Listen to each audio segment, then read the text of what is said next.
Welcome back to Flowvia Automations, and in this video I'm going to be showing you how you can replace any text on a PDF using no code at all in n8n. So let's get started. This is what the system looks like as an overview. We're going to kind of do a quick run through of what it would look like, and then we'll actually go through and build it step by step. So for this we're going to be using the Google Drive as a trigger. We'll upload all the documents. You can use any trigger that you would like, but I find the Google Drive is the best for uploading and retrieving files. So you upload it into there. From there, we're going to retrieve and upload the file to Slack. That way the user can actually request what the changes they want are. Once they request the changes, it's going to be sent back, structured with the AI, and after it is structured, the next AI agent will actually go ahead and structure a JSON payload for a specific PDF tool that we're going to be using, and then it'll go ahead and re-upload it to Slack. The PDF code that will be that tool that we'll be using today is going to be the search and replace with text. So you can find all of this inside of the PDF code documentation. All right, so let's go ahead and actually go build this. All right, so the first step will be setting up our Google Drive trigger. So if you don't have a Google Drive account set up with n8n, go ahead and do that first. But we'll go ahead and find the Google Drive here, and then we're going to do changes on a specific folder. If you don't already have a folder set up that you want for this in Google Drive, go ahead and make that now. I've already set one up, so we'll go ahead and find that. It'll be the document editing one here, and we want to do watch for file created. So this will watch for any time a new file is created inside of there. We can go see that we already have one uploaded. So this is going to be the one that we're going to be using today. And we can go check if it works by doing a fetch event, and we can see one here. So now that we have the Google Drive trigger, our file has been uploaded and it's received, we want to go ahead and download it to our workflow. So we'll go ahead and find the Google Drive node again, and we want to do download a file.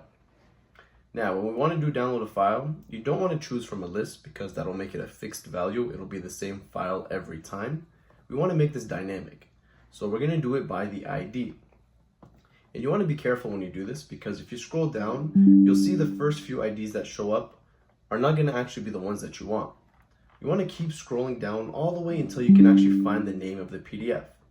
So the name is listed here, which will actually be the ID on top of it is the one that we want to use. So we'll go ahead, drag that over, execute step to test it out, and there it is. That is the same file that we have. You can download it to check it out to make sure, but yeah. Now, the next step after we have our file downloaded to our workflow, we want to go ahead and upload it to our Slack server. That way the user can actually take a look at the file and request any changes from within the Slack server. So we'll go ahead and find the Slack node. And like I said, you can do this within any messaging app like Telegram or anything else that you prefer to use. I just prefer to use Slack. So we're going to go ahead here and do upload a file. They make it very easy. You want to make sure you have the right account connected. I'm going to go ahead and select this one. File, upload, and property name, data. The main thing is that you want to make sure that this name matches up to whatever the name is here. Most of the time it's going to be data, but for whatever reason, if your workflow is set up to have the binary name changed, make sure that name aligns with whatever is here. We also want to add an option because we want to select the specific channel that we want to send this to. So we're going to go ahead, and we have one made already for document editing. Like I said, if you don't have any of these things set up, pause the video now, set them up, come back and continue. All right. So once we have that set up, we're going to go ahead and execute that step. And we do have our Slack server already open here. So you can see that that PO was successfully uploaded. We can open it up and see it's the same one from before. Now, what we want to do is actually give an option for the user to request those changes. So we'll ask for another Slack node. And then we're going to go down here and send message and wait for a response. So this way we can tell the workflow that, hey, we want to send a message to the user, but don't respond until we get an answer from them. Or don't continue until we get an answer from them.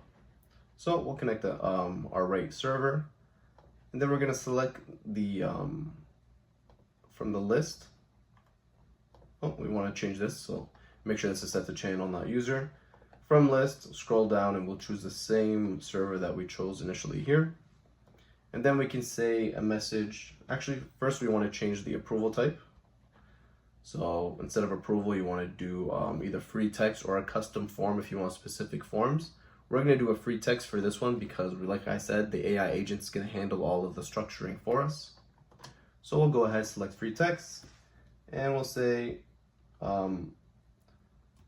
request any changes you would like below. All right, we're gonna add an option here for the message button label. That way when it's sent out, the button actually has a little name on it, and then we'll just say request changes. All right, so we can go ahead and test that step, and there it is. So the user will receive the document. They'll be asked if they want to request any changes.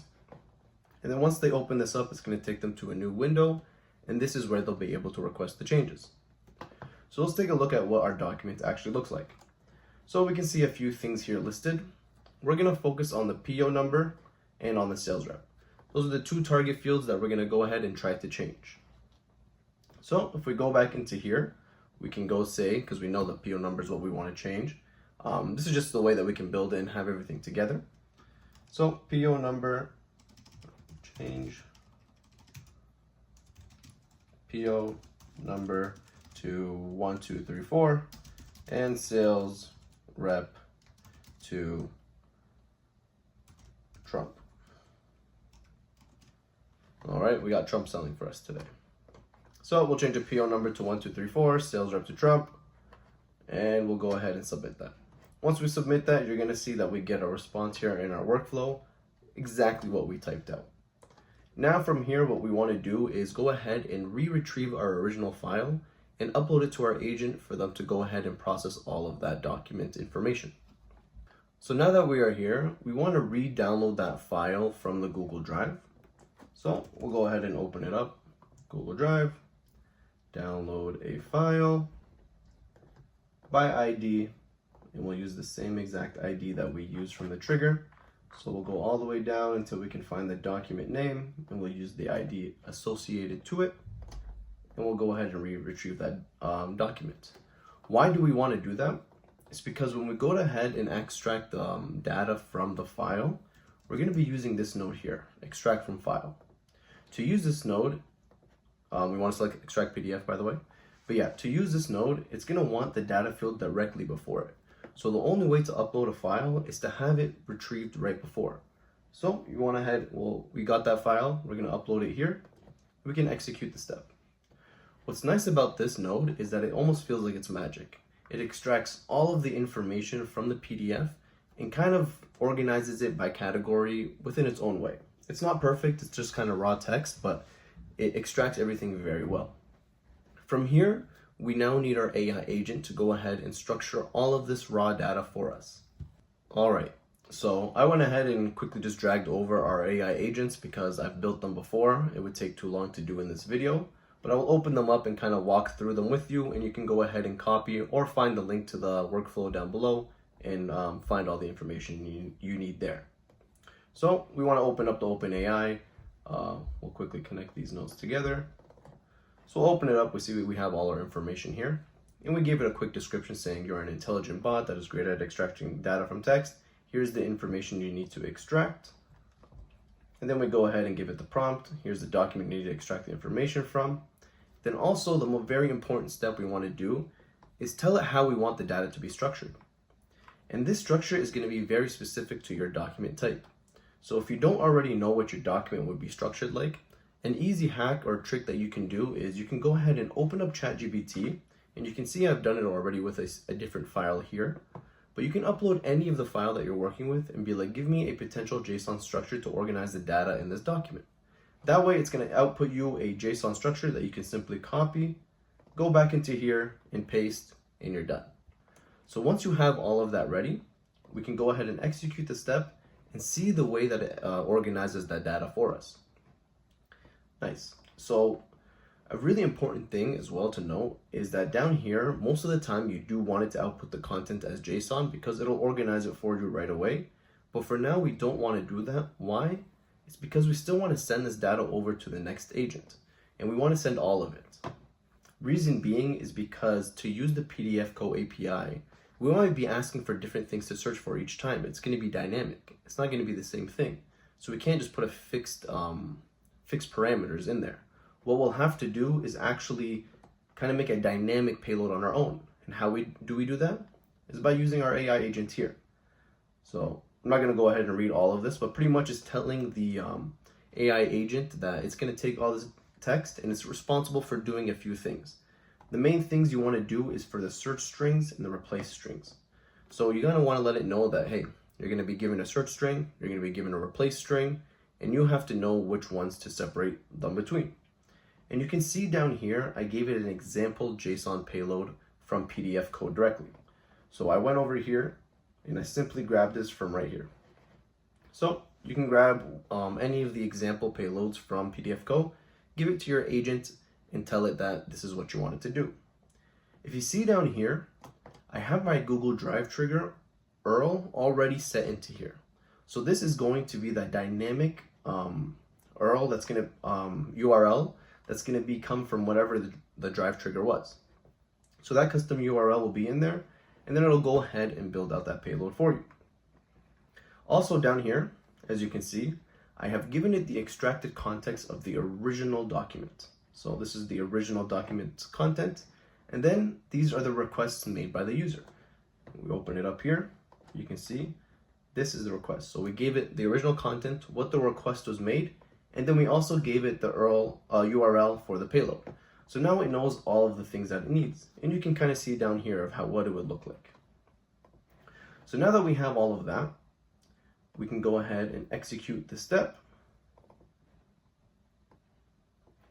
and you can see what we got here. So now that we have our JSON payload already made, now it's time to actually go ahead and call for the PDFco API. So now it's time to go ahead and call for the API of PDFco. I went ahead and copy and pasted a previous node already to save some time, but you can go ahead and kind of copy everything I have here. So the main thing is we want to make sure the method is post. The URL is going to be this specific URL every single time. So this is the specific one for the replace text. They have multiple different API calls, so you want to make sure this is the one you're using. You want to set up the authentication with the header. If you don't know how to do this, I want you to go ahead and watch a video quickly on how to do it. It would take too long to explain in this video.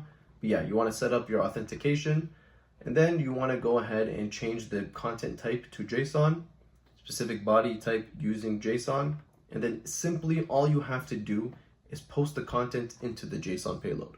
Like I said, our agent did everything for us. It structured the entire payload, so even though it looks like you're not giving it anything here, if you open it up, you can actually see the payload that it's giving.